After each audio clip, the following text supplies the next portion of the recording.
Pane chiitiko chashamisa nokutyamadza vanhu.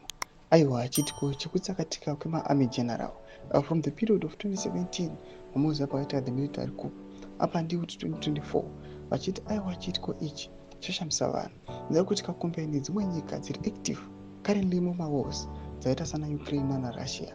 Hakuna matsakatiro anoitika magenerals zvakadaro. Nzandabuda mashoko anobuda nyorwa panapa navakomana zvokuti right now people they do not understand kuti vanhu ava mageneral vanombotsakatika sei. Subscribe like turn on the bell icon.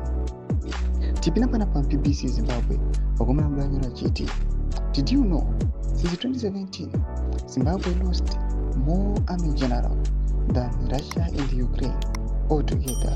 How can a country that is not at war lose more army generals than total of the generals lost by two countries that are in war? Let's talk.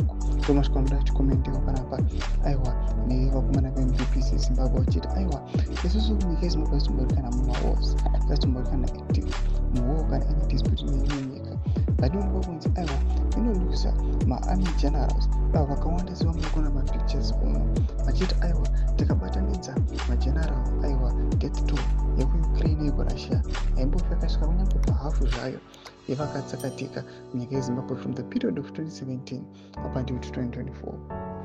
Mashoko ari kubringwa onto the table navakomana BBC Zimbabwe vachiratidza kuti aiwa munyika yeZimbabwe mune aiwa kun'una'n'una kuri kuitika munyika. Vanhu kwasinganyatsi kunzwisisa vachiona kuti aiwa kusakatika kuitika maarmy generals uko aiwa hakusisiri zvemazvo but aiwa kune vakomana kana mafights ari kuitika munyika medu.